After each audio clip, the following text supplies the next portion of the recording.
Regina, are you on the line? I am. Oh, good afternoon. I didn't know that you were present. Good afternoon. I didn't come down because the agenda was so light, trying to protect the environment. Doesn't she drive me electric vehicle? Yeah. Jim Geddes is on the phone as well. Oh, Jim, yes. I didn't want to get COVID. Well, I don't want to get COVID either, so. Or maybe I'm just lazy. No, I'm in Wilmington in the Delaware State Bar Association office, of all places. Okay. I thought you were going to say I'm in a bar. Yes, I'm going to that's right. Well, that's probably more accurate, but I haven't found any alcohol here. I found some Coca-Colas, but that's about it. All right, on that note, good afternoon, everyone. This is the Public Service Commission meeting for October 4, 2023. I've confirmed that Commissioners Drexler and Conaway are joining us virtually. Ms. Iori and Jim Geddes also, I believe, are virtually engaged on the line. Commissioner Correa and Chair Winslow will not attend today's meeting.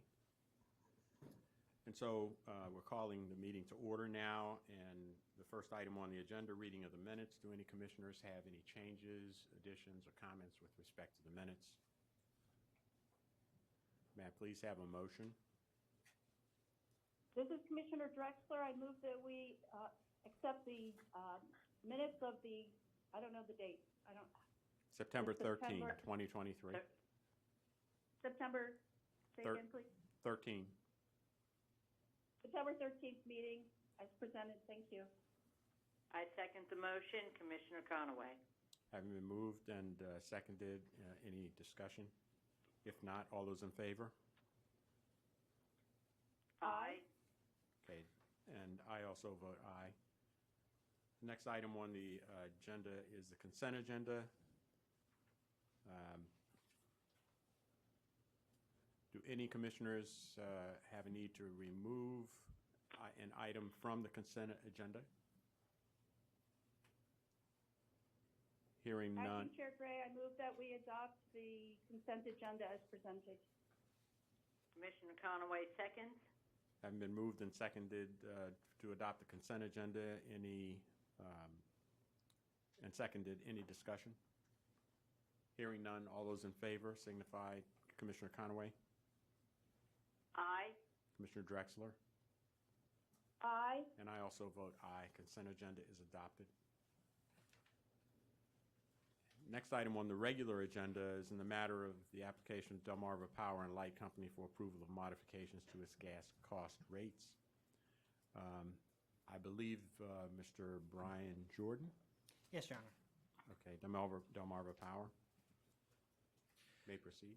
Good afternoon, Acting Chair Gray. This is Brian Jordan on behalf of Delmarva Power and Light Company in docket number 23-1161. And in front of the Commission today is the opening order for Delmarva's annual gas cost rate that was filed in August.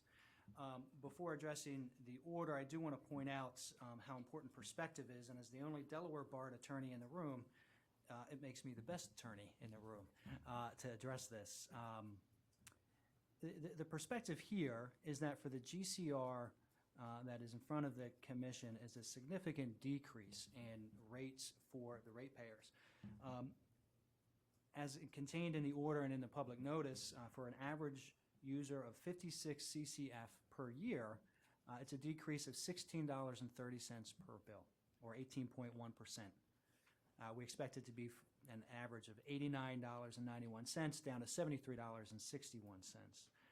Now, when you shorten that and focus just on the winter months, which is an average usage of 78 CCF, we estimate that the decrease is $22.71. And part of this has to do, if Your Honor recalls, back in April when we had our last GCR case and we came in front of the Commission to adjust the rate because of and over recovery. So that amount includes money still left to be refunded to our ratepayers. The order in front of the commission otherwise contains everything necessary for approval. It includes a date to publish the public notice in the News Journal by Tuesday, October 10th, 2023. It does not assign a hearing examiner to this matter other than to consider any motions to intervene, and it sets a deadline of October 31st, 2023 for any motions to intervene. It also includes a deadline for written comments from the public, and that deadline is November 28th, 2023. Therefore, based on all of this, Your Honor, it's also seeking that the interim rates become effective, subject to proration, November 1st, 2023. With that said, I'm happy to answer any questions, but ultimately Delmarva is requesting that the commission approve this order as appropriate and open its gas cost rate docket. Thank you. Thank you very much, Mr. Jordan. Any commissioners have questions for Mr. Jordan? Hearing none, I believe Mr. Geddes, who are you representing in this matter? Yes, Commissioner Gray, thank you. I think Mr. Jordan is the best lawyer in Delaware present. He's doing better. He got 3 out of 4, if I heard him correctly. I may have misheard. Also, this order sets an intervention date of October 31st, in addition to the items that Mr. Jordan articulated to you. And those of us on the phone, staff supports the form of order and requests that the commission favorably consider it. Thank you. Thank you, Mr. Gaddis. Ms. Iori, in this matter? Thank you, Acting Chair Gray. The DPA supports the proposed form of order. All right, thank you very much, Ms. Iori. Commissioners, any questions? Hearing none. Move that we adopt order number 10308 as presented. And I second. Having been moved and seconded to adopt order number 10308, any discussion? Hearing none. All those in favor, Commissioner Conaway, Aye. Commissioner Drexler, Aye. and I vote aye. The order is adopted. Thank you. Thank you very much, Mr. Jordan. Mr. Gaddis, Ms. Iori. I don't see anything you.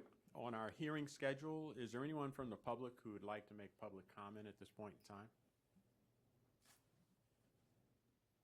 Hearing none, the next item on our agenda are administrative matters, and I believe Mr. Tom Noyes from DENREC is here to discuss Senate Bill number 170, offshore wind planning. Mr. Noyes, welcome. Thank you, Commissioner, Mr. Acting Chair, and Commissioners.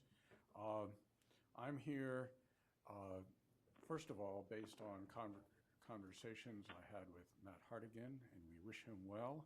And if he's watching, I will do my best to cheer him up by saying what a pleasure it is to work with him on this matter and any matter. So, Matt, get well quickly.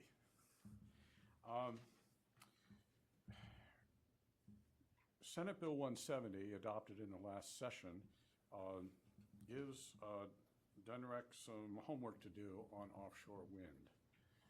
Specifically, there are 2 items. One is to work to engage with PJM after consultation with key stakeholders here in Delaware in requesting that PJM study the transmission impacts of further offshore wind development on the grid here in Delaware. So this, by the way, would be as part of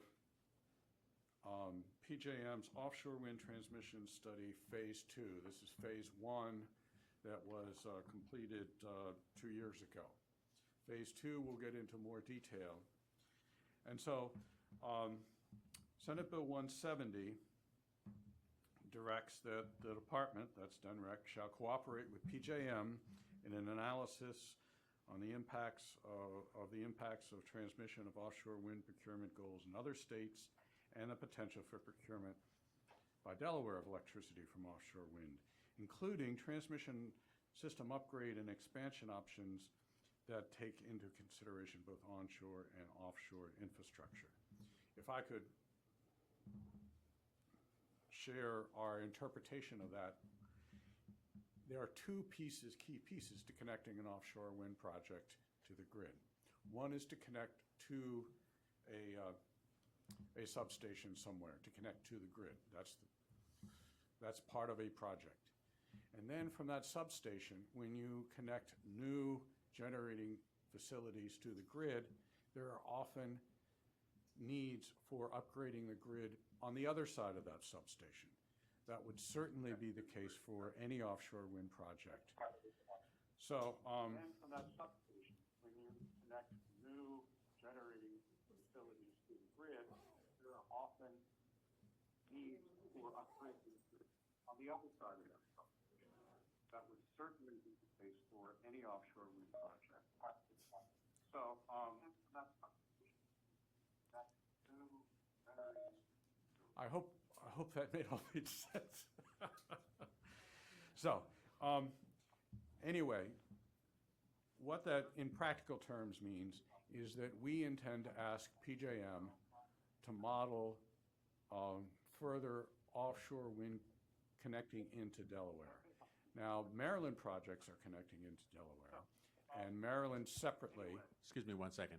Is there a mute button on that, Malika?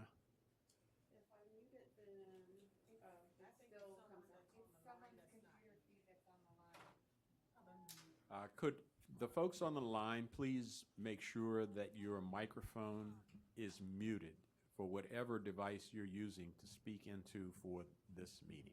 Thank you. Proceed. All right.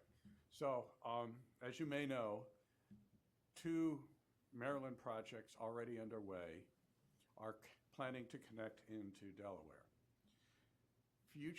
Maryland has future offshore wind procurement plans, and those projects could well connect into Delaware, or at least the Delmarva Peninsula, which would require transmission upgrades probably in Delaware, as well as the whole peninsula. And so, in practical terms, we intend to ask PJM to model another 1,000 megawatts of offshore wind connecting into Delaware, irrespective of what Maryland may ask for.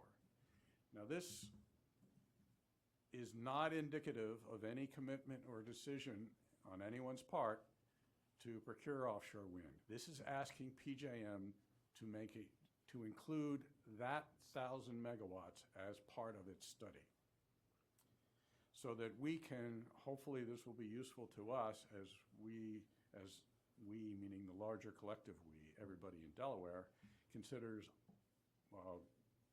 path forward on offshore wind.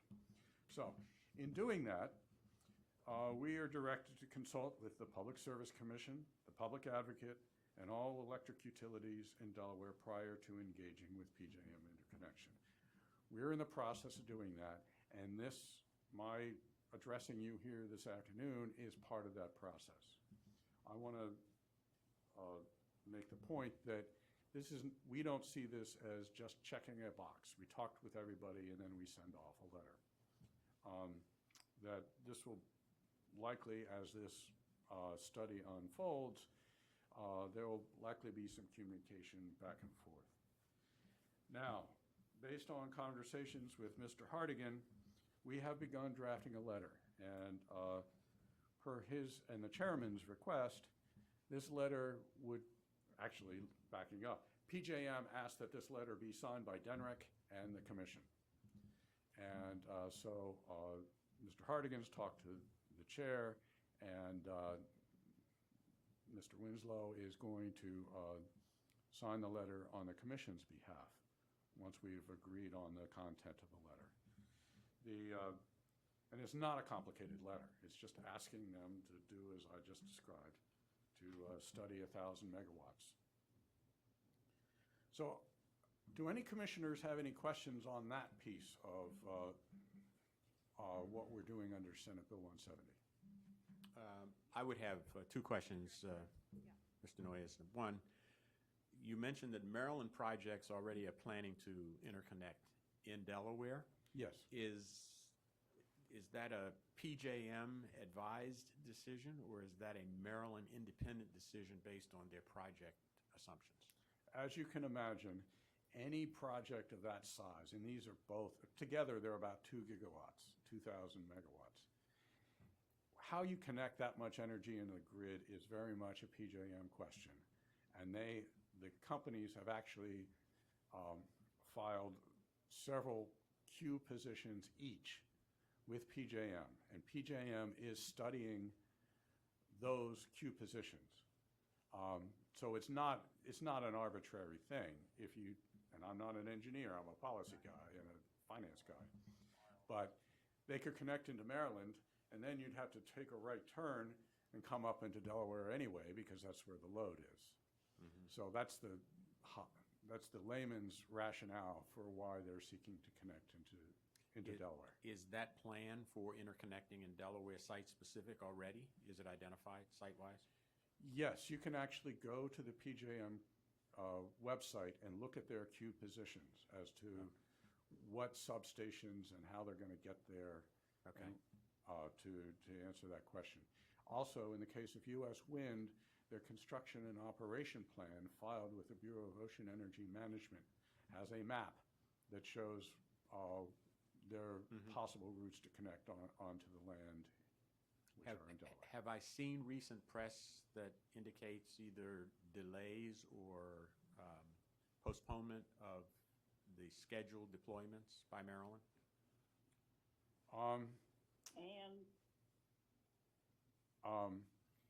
There have been delays with other projects in other states, but I don't recall specific delays on the part of U.S. Wind or Ørsted. Okay. And one last question. Are you also working with OPSI, the group of states that are within the PJM footprint? No. Okay. Commissioner, I didn't bring that one. I've got a file of all the groups that all the meetings, all the groups meeting on offshore wind. And there's a lot of work going on, including future high-level transmission studies involving the U.S. Department of Energy. Okay, thank you. I was the president of OPSI when PJM did their first modeling with the protocol and criteria that were solicited from all of the OPSI states. So thank you very much. I appreciate you sharing that detail. Okay, I'm not finished. That's fine. There's the second part. I have a question. Can you hear me okay? Yes. Commissioner Drexler has a question. This is Kim Drexler. So, Mr. Noyes, Maryland has the two projects in process, and they've identified the location that seems to be the same location that the Delaware project of many years ago was cited. So, I mean, you have to assume that that's the most ideal location for those. If Delaware has a project, a 1 megawatt project, 1,000 megawatt project that's being considered, is it going to be more expensive because theoretically Maryland's taking quote unquote the better location for its project, or can this project be in conjunction with that project and cited next to or behind or whatever that project? Or is there another location in Delaware that's actually being considered or would be considered an ideal location? First, I don't know. That's why we're on the question of whether the next 1,000 megawatts would be more expensive in terms of grid upgrades than the first 2,000 megawatts. I don't know, and that's a question we're asking PJM. Okay. As for coordination or collaboration going forward, the general trend up and down the East Coast is the first round of projects are connecting laterally, and that beyond that, there's states are trying to engineer a more coordinated approach, and New Jersey is an example of that, where their next round projects are going to all connect in one coordinated effort. And they expect that would be more cost-effective overall. So that's a possibility down the road, but we'll have to see. And I will, as a comment, and Commissioner Gray, I will say that hot topics at OXI right now are very different and not including offshore wind. However, at recent MACRC meetings, offshore wind is definitely a topic at all the meetings, especially obviously with New Jersey and Maryland commissioners participating. It's a topic of discussion at every MACRC meeting. Thank you, Commissioner Drexler. Commissioner, this is Ruth Price, Yes, Ruth, you're recognized. acting. Thank you. I have asked Mr. Noyes to investigate whether it would be cheaper and more cost-effective for Delaware to also not have its own wind farm, but perhaps buy wind from Maryland, so that to ask PJM whether we could buy Maryland's wind, because it seems, to me at least, very, very expensive for a state that has some less than 900,000 subscribers to have its own wind platform and farm. That's all I wanted to say. Thank you. In response to Ms. Just a moment, just a moment, please. I'd like for Mr. Noyes to respond to Ruth's comments, please. Yes, we spoke last week, and this subject came up. Yes. And the 2018 report of the Offshore Wind Working Group includes that as a possibility. And the broad guidelines for future consideration presented by the Offshore Wind Working Group, I mean, I have the report right here, basically give the outlines of what we ought to consider. And that includes a large-scale purchase or incremental commitments to future projects, which in my mind would encompass the idea that you just mentioned.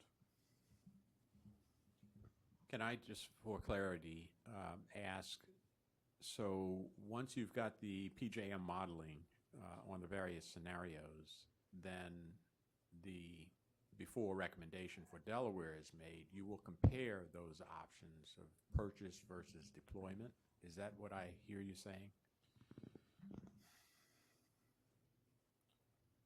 The specific... Are you addressing... Oh. I'm addressing Mr. Noyes. Yeah. How we proceed from there actually brings me to the second piece of Senate Bill 170 that I would like to discuss. Unless there are other questions I haven't answered yet. So I heard someone else step up with an inquiry. Who's speaking, please? Acting Chair Gray, this is Gina Iori. Yes, Gina, you're recognized. I have a question because I'm not sure whether I heard Mr. Noyes correctly on something that he said, and I want to make sure that I didn't misunderstand. You're recognized. When he was discussing interconnections and, you know, having a substation and then having to do something else, he said you make a right turn into Delaware, and that's where the load is. And we're talking about Maryland wind.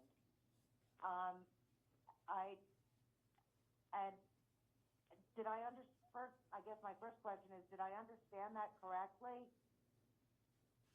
Yeah, if I spoke imprecisely, I apologize.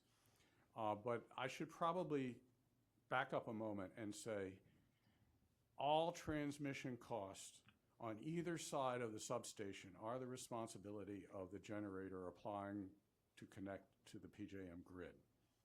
My point with the right turn thing is that if a Maryland project, particularly one that's directly off, more or less directly off of Ocean City, were to come ashore into Maryland, they would still need to pay for transmission upgrades, probably to connect north where the bulk of the load on Delmarva Peninsula is. Is that helpful? Yeah, okay, I thought what you were saying was the load was in Delaware, and that therefore this would be serving Delaware load, and that was not my understanding. Yeah. So I think you've clarified that that's not what you were saying. I was speaking of load in the engineering sense. And at the transmission level primarily? Yes. Okay. Is that your? It's not the ultimate consumers of No. the energy. Right. Maryland consumers Okay. are paying for the Maryland projects. That's what we public advocates think of load as. We have to think in both So- terms. Does that Commissioner help? Gray? Yes? Commissioner Gray, it's Kim Drexler. I have another question for Mr. Noyes. Yes, you recognize. Thank you. My question is your study going to include jobs creation and potential jobs creation in Delaware and ongoing jobs in the state with improving transmission and building lines into Delaware, et cetera? Is jobs creation part of that study? The short answer is yes. It's not the PJM study. If I could, I would like to get to the second part of SB 170. Okay. And I will address that question with this second part. All right. So at this juncture, I yield the floor to Mr. Nuez so he can continue the presentation. I got the impression that he responded yes to Commissioner Drexler. The second major piece of SB 170, the first being transmission planning, and the second is to do offshore wind procurement planning. And we are directed to study the procurement processes, including those used in other Atlantic states for electricity for offshore wind, evaluate the options, and evaluating what kind of RFP process might be appropriate, and prepare recommendations for potential offshore wind procurement. Now, this process, this study, should consider at least the following, and there are 8 specific items here, if I could work my way through them. Long-term cost impact, if any, on ratepayers in Delaware. 2, potential economic costs and benefits for the state and for Delawareans. And that would speak, I think, to your jobs question. And we are studying that jobs question from a couple of different directions. 3, consistency of such a procurement with the Climate Action Plan, the Delaware Energy Plan, and the ability of the state to meet its RPS requirements. 4, avoided cost of greenhouse gas emissions and other air pollutants on the state from power generating sources. 5, potential health benefits for the state and for Delawareans. 6, availability and scale of suitable offshore wind locations. 7, the state of the offshore wind industry and associated supply chains. And 8, the impacts on the electricity transmission systems. Now, we're supposed to do all this as best we can by the end of the year.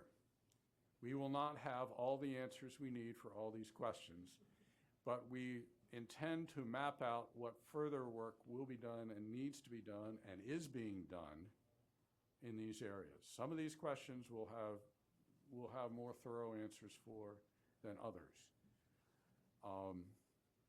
And our report will reflect that and what the open questions and answered questions mean for, in terms of a recommendation for the state of Delaware. Mr. Noyes, well, let me start here. Is the study you envision results from PJM specifically for the scope of Delaware's study and analyses, or is PJM doing a larger study from which Delaware will be a subpart? We're a part of it. All right, and do you have any idea when PJM's deadline is for submitting the results of their findings? First half of 2024. But won't you need to rely on PJM's findings to make some of the decisions in the scope of work that you just described?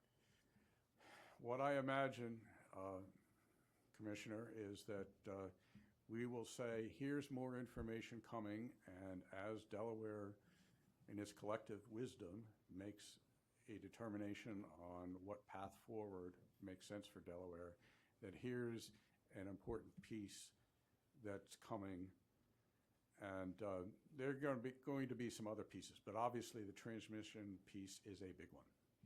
And just one last question on behalf of my colleagues. Is it possible to get, for the commissioners to get an outline of the scope that you just ran through? Well, a good place to get the outline would be Title 29, Section 8056. The 8056 B and C. Okay. Malika, could you arrange to extract just a list of those study points and get that to us? Yes. Distributed? Okay, thanks. I'm going to yield to Commissioner? Yes, hold on a second, Ruth. I was just about to say, I'm going to yield to those folks who are not in the room in case there are other questions. Ruth, you spoke first, so you have the floor. Thank you. Thank you very much, Commissioner. Mr. Noyes, do you plan to share the PJM study with the Commission as well as the DPA and other interested parties? The PJM study is not our study, and it's available to, it's going to be available. It's not ours to share or not share. You're going to see it. And also, with regard to the transmission costs, currently, since Delaware is not a part of the Maryland plan, who is paying for the anticipated transmission costs? For Maryland projects, Yes. Maryland ratepayers. And if Delaware decides to join or have its own offshore wind project, whose ratepayers will pay for that project? To the extent that we procure offshore wind, that would be our responsibility. Do you know of any upgrades that need to be done in Delaware for the current Maryland project? Those would be, the information on those would be in the PJMQ. And I know it's not an easy thing to read because it's broken into pieces. Each company, even solar companies, submit sometimes a couple of queue positions for one project. So it's broken into pieces, but the information is there in the queue at PJM. Would you mind providing that to the commissioners as well as the DPA and staff? I can send that. It's on their website. Mr. Noyes, let me ask, Ruth, let me ask you a question. Ruth, have you seen the Phase 1 modeling study that PJM has completed a couple of years ago on deployment of offshore wind from New Jersey to Yes. North Carolina? Okay, because that does have some cost information in it in terms of transmission costs. Yes, it Yes, does. It may not Thank you, be sir. it may not be specific to Delaware in this case because our scoping has, I would say, perhaps was not in their hands when they ran that, but it should be some form of an indicator. Yeah, and even though it's the Yes, same sir. organization, they're looking at the same question from two different perspectives, is my understanding. Do either of my fellow commissioners have any further questions for Mr. Noyes? Ms. Iori, I any do not. questions? Ms. Iori, any questions? No, Acting Chair Ray, thank you very much. Okay. Anyone in the room have questions? No? All right. Mr. Noyes, any more insight you want to provide us today? Just that,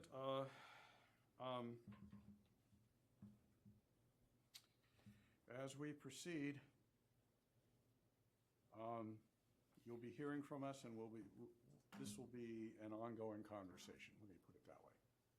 Well, good luck on the journey. I know it's not going to be easy or simple, but we'll look forward to the findings that you're able to develop. And thank you very much for coming today and giving us this heads up. Thank you. Thank you, Mr. Noyes. So at this point, I'd like to yield to the Deputy Executive Director, Malika Davis. Anything from the Director's Chair that you need to share with us today before we adjourn? No, just a quick reminder that the next meeting is Wednesday, October 25th. Okay, and seeing no other business